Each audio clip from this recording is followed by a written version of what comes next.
Magsisimula ang ating kwento sa ika-16 ng solo leveling kung saan sa gitna ng katahimikan sa dungeon ay nagbabadya ang galit nitong higanteng ahas laban sa ating bidang si Sung Jinwoo. Itong higanteng ahas nga ay makikitang sobrang laki kumpara sa ating bidang si Sung Jinwoo, mukhang kaya nga siyang lunukin ito sa sobrang liit niya.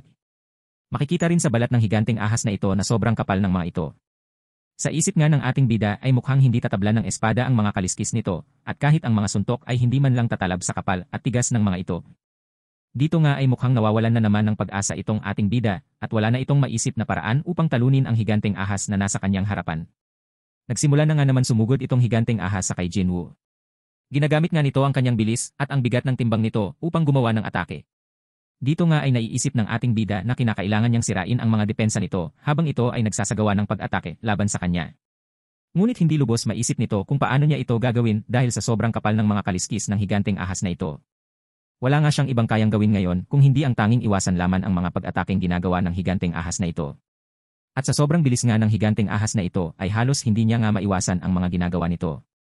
At ang espadang putol at sira ay wala nga itong magawa sa kapal ng kaliskis ng higanteng ahas dahil hindi nga ito tumatalab dito. Nasabi nga nitong ating bida na mamatay siya kapag tinamaan siya ng isang direktang pag-atake nito. Hindi na nga huminto sa pag-atake itong higanteng ahas at paulit-ulit nga ang hinagawa nito sa ating bida.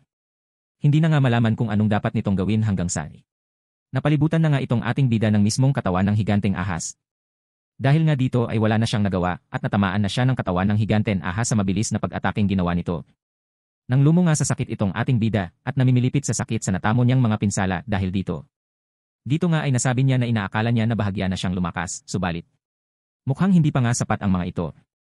Natanong niya rin ang kanyang sarili kung gaano pa ba daw kalakas ang kinakailangan niya upang talunin ang halimaw na higanteng ahas na kinakaharap niya. At dahil dito ay nasabi niya rin sa kanyang sarili na upang mahigitan nito ang kanyang sarili noong nakaraan ay naalala nitong ating bida ang kanyang nakaraan. Na siya nga ang tinaguri ang pinakamahinang hunter ng sangkatauhan. Sinabi nga sa kanya ni Mr. Song na tama nga raw ito. Iyon nga daw ang itinatawag sa kanya ng mga tao makailan lamang. At akala nga daw nitong si Mr. Song ay alam niya na ito. At sagot nitong ating bida nga wala nga daw siyang kaalam-alam dito. Sinabi na lang ni Mr. dito na meron daw talagang mga tao na isip bata para bansagan siya ng ganito.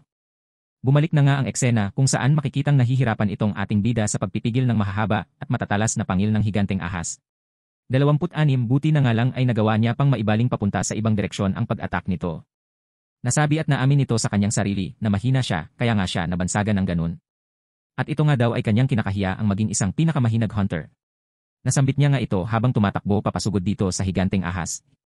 At kahit nga siya ay kalunos-lunos ang sinapit ay determinado itong ipagpatuloy itong laban at mabuhay. Hindi pa nga rin ito sumusuko at ipinagpapatuloy ang pakikipaglaban sa higanteng ahas na ito. At dito nga ay naalala niya na ang tanging ang mga makakapangyarihan at lakas. Ang natatanging katangian paraan upang ang mga tao ay humanga. Lumuhod at iyoko ang kanilang mga ulo sa iyong harapan. At ang mga peking pagkukuanri ay walang magagawa upang maprotektahan ang kanyang sarili. Kahit ano pang gawing stratehiya ng iyong mga kalaban ay magmumukha itong kaawa-awa sa mga mas malalakas na kapangyarihan na makakarap nito. Subukan man ng mga ito tumayo at harapin ang nakakatakot na panganib sa harapan, ngunit hindi rin magtatagal ay mapapabagsak at titiklop ito at mapapaluhod ulit. Minamaliit nga daw siya ng mga tao dahil nga isa lamang siyang hamak na mahina. Magpasalamat man daw ang mga ito sa iyo. Dahil sa iyong katalinuhan. Sa iyong karunugan, ngunit harap ng mas kapangyarihan ay mabilis ka lamang nilang tratraidurin. Dito nga ay naaalala niya ang ginawa sa kanila ni Mr. Kim na mukhang hindi niya pa nakakalimutan hanggang sa ngayon. Dito ay nasabi sa kanyang sarili na dapat niya talagang mas lumakas pa. Napunta nga siya sa sitwasyon na ito ngayon sa kadahilanan na gusto niyang mas lumakas pa. Subalit bigla na nga ulit tinamaan itong ating bida sa ataking ginawa nitong higateng ahas. Tumalsik nga ito sa malayo at tumama sa pader. Dahil nga dito ay medyo nahirapan makabangon muli itong ating bida at nangingig ito dahil sa pinsalang natamo nito. Sinubukan pa rin itong tumayo kahit na medyo masama na ang kanyang kalagayan dahil kinakailangan niya nga daw na maging mas malakas pa.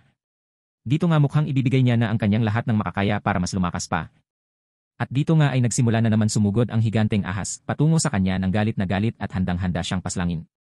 Dito nga ay mukhang may naiisip ng plano itong ating bida at naghihintay na lamang ito ng tamang pagkakataon kaya ang mga ginagawa nito ay ang iwasan na lang muna ang mga ataking ginagawa nitong higanteng ahas.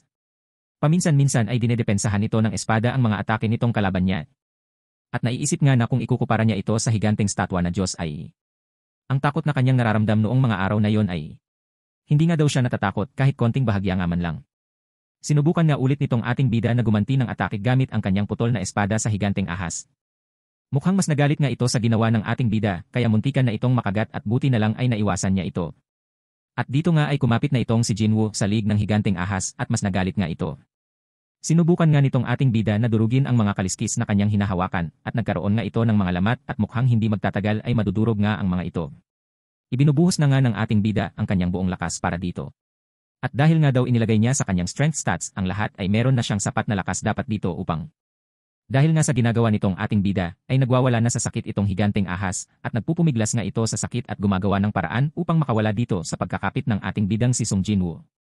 Dito nga ay ibinangga at inipit itong ating bida sa pader. Dahil nga dito ay sobrang nasaktan ang ating bida, at muntikan na nga siyang makabitiw sa pagkakayakap niya dito sa higanteng ahas. Subalit hindi niya ininda ang sakit na nadarama ay masinigpitan pa ang pagkakahawak dito, at mas tinuon niya pa ang kanyang buong lakas sa kanyang mga daliri. Iniisip niya na sana mamatay na nga ito. Dito nga ay nagsimula na ring magsuka ng dugo ang higanteng ahas, habang napapasigaw ito sa sobrang sakit. Habang naiipit itong ating bida sa katawan ng higanteng ahas, at ng pader, ay ibinubuhos naman itong si Jinwoo ang lahat upang durugin ang katawan nitong higanteng ahas. Mukhang dito nga ay naghihintayan na lang sila kung sino ang unang mamatay sa kanilang dalawa. Bigla ngang napunta ang sitwasyon sa ospital kung saan ay hinahanap at tinatanong itong nurse kung nakabalik na ba daw itong ating si Sung Jinwoo. Simula nga daw umaga ng ito ay umalis at kanina pa nga daw nagtakip silim, ngunit hindi pa rin ito bumabalik. Sabi nga nitong nasa front desk ay maganda naman ang pinapakita nito kaya hindi maglalaon ay makakalabas na ito ng ospital. Hindi nga daw madaling kausap itong mga hunter dahil hindi nga daw nila alam ang mga mangyayari. At dapat nga daw ito ay nasa kwarto niya at nagpapagaling. At ang mga matataas ang mga ranggo na mga hunters nga daw ay mga milyonaryo at ang mga mababang ranggo na hunters ay hindi nga kumikita ng sapat at lagi ngang nalalagay sa kapahamakan ang mga ito. Hindi nga maintindihan ng doktor kung bakit nga ba nila ito ginagawa. Sinabihan nga nitong doktor itong kausap na dapat niyang tingnan ang mga nakaratay sa intensive care unit dahil nakakagimbal nga daw ang mga kalagayan ng mga ito.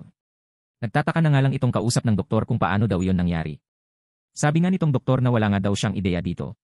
Dahil hindi niya nga daw alam ang mga pangyayari sa loob ng mga dungeons pero ang mga pinsala na mga natatamo ng mga ito ay kalunos-lunos. Napupunta sila dito nang naliligo ng dugo. At kakaiba ang mga ito kaysa sa mga normal na mga pasyente nila dito. Sambit nga nitong babae na nakakamangha daw ang mga ito dahil kaya pa rin nilang manatiling buhay kahit na sa mga ganoon klasing mga pangyayari. At isa nga daw itong himala na kaya pa nilang makalabas ng buhay sa mga dungeons kahit na maraming pinsala silang mga natatamo. Hindi naman daw lahat ng mga ito ay totoo, wika pa ng doktor. Sapagkat kahit na ang pinakamahinang hunter ay mas malakas pa nga rin daw ng bahagya sa mga karaniwang tao. Mukha nga lang daw mga karaniwan ang mga ito, ngunit meron naman daw itong mga natatagong halimaw sa kaloob-looban nila. Bigla na ngang nalipat sa system notice box nitong ating bida na mukhang 3 beses tumaas ang level nitong ating bidang si Sung Jinwoo. Mukhang habol hininga itong ating bida na natatawa na lamang. Na parang natatawa ito sa nagawa niyang malagpasan na naman ang sobrang lubhang mapanganib na sitwasyon. Dito nga ay mukha nga daw na naging isa na siyang. Mas malakas na naman ng konti habang ito ay nagpapahinga dahil sa pagod at mga pinsala niyang natamo dahil sa pakikipaglaban dito sa napakalaking higanteng ahas. Lumabas na nga sa kanyang system notice na natalo niya na itong The King of the Swamp, the Blue Venom Fange Kasaka.